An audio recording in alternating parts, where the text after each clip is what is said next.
नमस्कार। मैं राजकीय महाविद्यालय अजमेर के भौतिकी विभाग से अनिल गुप्ता। हम अपने फिजिक्स के प्रथम प्रश्न पत्र क्वांटम यांत्रिकी में अपने अध्ययन को आगे बढ़ाते हैं। पिछले दिनों मैंने ओरिजिन ऑफ क्वांटम मैकेनिक्स पर चर्चा की थी और उसमें मैंने बताया था कि क्वांटम मैकेनिक्स का जो नींव का ईंट है, जो मेन फाउंडेशन है, वह आती है ब्लैक बॉडी रेडिएशन स्पेक्ट्रम से। और जब हम ब्लैक बॉडी रेडिएशन स्पेक्ट्रम में मैक्स प्लैंक का कंसेप्ट पढ़ते हैं, लास्ट ईयर सेकेंड ईयर के फिजिक्स के फर्स्ट पेपर में थर्मोडायनेमिक्स में आपने रेडिएशन की अनेक बातें सीखी हुई है और उसमें से हम अपने विषय को आगे बढ़ाते हैं। हम ब्लैक बॉडी रेडिएशन स्पेक्ट्रम का अध्ययन करते हैं। ब्लैक बॉडी रेडिएशन को हार्मोनिक ऑसिलेटर की तरह ट्रीट करते हुए उनका एनर्जी स्पेक्ट्रम प्राप्त किया जाता है। उनका जो एनर्जी स्पेक्ट्रम मिलता है वह इंटेंसिटी और वेवलेंथ के लिए डिफरेंट टेम्परेचर पर प्लॉट किया जाता है। जब हम डिफरेंट टेम्परेचर पर इसे प्लॉट करते हैं तो जिस प्रकार का ग्राफ मिलता है वह हमने दर्शाया है। अब इस ग्राफ के कुछ विशेष गुणधर्म हैं और उन गुणधर्मों को हमें इस ग्राफ से समझना चाहिए। जैसे जैसे हम टेम्परेचर बढ़ा रहे हैं, वस्तु द्वारा उत्सर्जित प्रत्येक तरंग दैर्घ्य की तीव्रता के मान में भी वृद्धि हो रही है। अगर कोई तापक्रम स्थिर रखा हुआ है तो एनर्जी डिस्ट्रीब्यूशन सेम नहीं है। बहुत बड़ी इम्पोर्टेंट प्रॉपर्टी यह है कि यदि कोई स्थिर ताप कर दिया जाए और विकिरण की तीव्रता का मान तरंगदैर्घ्य के बढ़ाने पर बढ़ता है और किसी एक विशेष तरंगदैर्घ्य, जिस विशेष तरंगदैर्घ्य को मैं लैम्डा एम कह सकता हूँ, उस मान पर अधिकतम हो जाता है और अधिकतम मान प्राप्त होने के बाद पुनः तरंगदैर्घ्य बढ़ाने पर तीव्रता घटने लगती है, जैसा कि इन ग्राफ से स्पष्ट है। एक खास बात और, जैसे जैसे हम टेम्परेचर बढ़ाते हैं लैम्डा एम की वैल्यूज ग्राफ में बाईं ओर शिफ्ट होती है, अर्थात लैम्डा एम का मान टेम्परेचर बढ़ाने पर कम होने लगता है और मैंने इस बात को ग्राफ में डॉटेड लाइन से दिखाया है। ग्राफ का नीचे का जो पार्ट है, जो भी सराउंडिंग एरिया है, यह पार्ट उस टेम्परेचर पर कुल एमिसिव एनर्जी, उत्सर्जन ऊर्जा के मान को व्यक्त करता है। यह ब्लैक बॉडी रेडिएशन स्पेक्ट्रम जो हमें मिला है उसके कुछ 5-6 प्रमुख गुणधर्म मैंने अभी आपको बताए हैं। इन गुणधर्म का अध्ययन वैज्ञानिक रेले जीन्स के द्वारा किया गया और रेले जीन्स ने इन विकिरणों का अध्ययन किया। उन्होंने इनको हार्मोनिक ऑसिलेटर की तरह माना। उन्होंने इस विवेचना के लिए ऊर्जा के समविभाजन सिद्धांत का प्रयोग किया, principle of equal partition of energy का प्रयोग किया और दोलित्र की उसके हिसाब से जो कुल ऊर्जा है उसका मान kT होता है, उसका प्रयोग किया और प्रयोग करके एनर्जी डेंसिटी का एक्सप्रेशन निकाला है। पिछले व्याख्यान में मैंने स्पष्ट कर दिया था कि एनर्जी समविभाजन, ऊर्जा का समविभाजन सिद्धांत क्लासिकल फिजिक्स पर आधारित है और इस प्रकार से साइंटिस्ट रेले और जीन्स ने जो एनर्जी डेंसिटी निकाली है, एनर्जी डेंसिटी मतलब एनर्जी पर यूनिट वॉल्यूम, और उस एक्सप्रेशन का जो फाइनल मान आता है E nu is equals to 8π²/c³ अब आप देखिएगा इस एक्सप्रेशन में दो प्रकार की टर्म है। पहली टर्म है 8π²/c³। तो 8π² total number of oscillator per unit volume from frequency nu to nu plus d nu, है ना। दोलित्र की एकांक आयतन में संख्या को व्यक्त करते हैं और केटी का जो मान है वह ऊर्जा के समविभाजन सिद्धांत से लिखा गया है। तो इस प्रकार से इस समीकरण से जो रिजल्ट निकलता है वह रिजल्ट है E nu is proportional to nu square, अर्थात जो एनर्जी डेंसिटी होगी वह न्यू स्क्वायर के प्रोपोर्शनल होगी। जब हम एनर्जी डेंसिटी और फ्रीक्वेंसी का स्टडी करते हैं तो एक्सपेरिमेंटल डाटा और रेले जीन्स लॉ के डाटा के मध्य जो ग्राफ आता है वो इस प्रकार से आता है।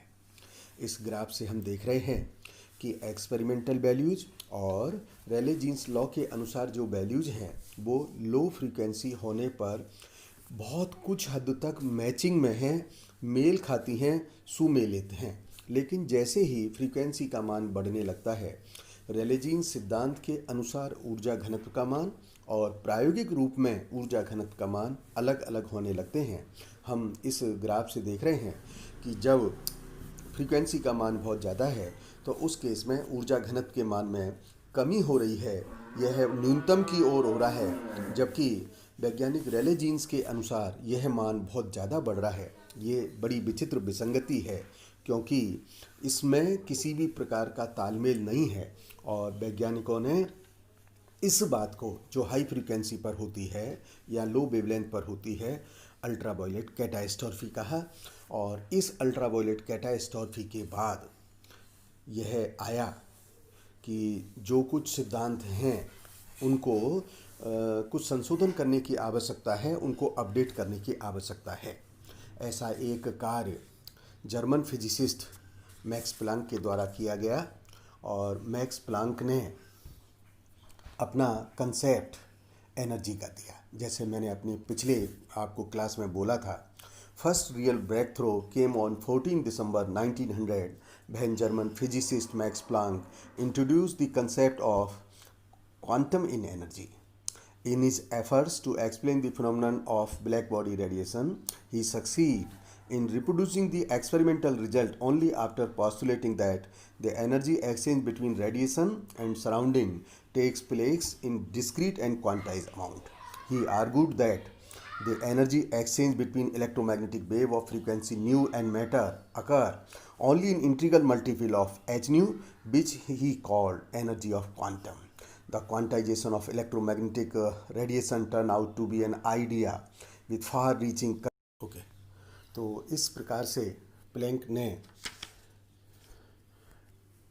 क्वांटाइजेशन ऑफ इलेक्ट्रोमैग्नेटिक रेडिएशन का आइडिया दिया और इसके मदद से हमें बहुत सारे रिजल्ट्स को प्राप्त करने में सहायता मिली। प्लैंक रेडिएशन लॉ के मूल कंसेप्ट को हम कुछ पॉइंट्स में लिखे हैं कि उन्होंने भी विकिरण के व्यवहार को हार्मोनिक ऑसिलेटर की तरह माना। दोलित की ऊर्जा उत्सर्जन व अवशोषण सतत रूप से नहीं होती है बल्कि यह डिस्क्रीट होती है और इसका जो मान है E = NH न्यू होता है। ऊर्जा का उत्सर्जन और अवशोषण सूक्ष्मतम मान H न्यू के पूर्ण गुणज के रूप में होगा, इनके मल्टीपल में होगा, कोई इसका फ्रैक्शन नहीं हो सकता है। और मूल रूप से ऊर्जा जो होगी E0 वह H न्यू होगी। तो रेले जीन्स के द्वारा जो फॉर्मूला निकाला गया उसमें प्लैंक्स की जो आपत्ति थी वो केटी को लेकर के थी, क्योंकि केटी का मान ऊर्जा के समविभाजन सिद्धांत से ज्ञात किया गया था। उन्होंने इसके स्थान पर मैक्सवेल डिस्ट्रीब्यूशन लॉ का प्रयोग किया और मैक्सवेल वेलोसिटी डिस्ट्रीब्यूशन लॉ के अनुसार किसी स्टेट में number of oscillator is equals to summation a e की power minus n h nu by k T. Therefore, average energy is equals to NH nu summation A e की power minus NH nu by KT divided by A e की power minus H nu by KT। H nu by KT को हमने X मान लिया तो expression हो गई है KTX समेशन N e की power minus NX divided by summation E की पावर माइनस NX। ज़रा ध्यान से देखिए, E की पावर माइनस NX जब हम इसमें N के डिफरेंट वैल्यूज़ देंगे तो ये सीरीज इस प्रकार की प्राप्त होती है। इनफाइनाइट सीरीज है, इनफाइनाइट सीरीज का हम सम ज्ञात कर सकते हैं और इनफाइनाइट सीरीज का जो सम ज्ञात होता है वो आपको ध्यान होगा वो होता है A/1 माइनस R। तो इस प्रकार से समेशन E की power minus NX is equals to 1/1 minus E की पावर माइनस NX और फिर हमने इसको डिफ्रेंशिएट किया है लेफ़्ट हैंड साइड को राइट हैंड साइड को, और इन दोनों मानों को प्राप्त करके हमने इस समीकरण में सब्स्टिट्यूट कर दिया। K T x as it is आ गया, न्यूमरेटर का मान रखा गया, डिनोमिनेटर का मान रखा गया और इसे हल किया गया। तो ये हल करने पर आया के टी एक्स ई की power minus x upon 1 minus e की पावर माइनस एक्स। ई की पावर माइनस एक्स को नीचे ले आए तो ये हो गया के टी एक्स अपॉन ई की पावर एक्स माइनस 1। एक्स का मान हमको मालूम है, एक्स का मान हमको मालूम है, वो हम सब्स्टिट्यूट कर सकते हैं। तो इस एक्सप्रेशन को जो ऊर्जा समविभाजन सिद्धांत के टी के स्थान पर हम प्रयोग करें और फिर एनर्जी डेंसिटी का फॉर्मूला बनेगा 8πν²/c³ के टी एक्स अपॉन ई की पावर एक्स माइनस 1 और x का मान सब्स्टिट्यूट कर दें तो ये फार्मूला होगा 8πν/c³ hν अपॉन ई की पावर hν/kT माइनस 1। यह फार्मूला प्लैंक रेडिएशन फार्मूला कहलाता है और यह formula low frequency high frequency पर एक्सपेरिमेंटल थ्योरेटिकल डाटा के साथ मैचिंग करता है। और वैज्ञानिक आइंस्टीन ने इस फार्मूला का प्रयोग करके, है ना, इस फार्मूला का प्रयोग करके ठोस पदार्थों की विशिष्ट ऊष्मा का अपना मॉडल आइंस्टीन मॉडल दिया। और इतना ही नहीं, लेज़र में जो आइंस्टीन कोफिशिएंट निकाले गए हैं वो भी आपको ध्यान आ जाएगा, उसमें भी हमने ये फार्मूला प्रयोग में लिया है। यह फार्मूला जो प्लैंक रेडिएशन लॉ है वास्तव में क्वांटम मैकेनिक्स के जन्म का आधार है। इसके आधार पर ही फिर आगे काम चला है। विशेष सभी वैज्ञानिकों ने इसी का फिर आगे प्रयोग किया है। धन्यवाद।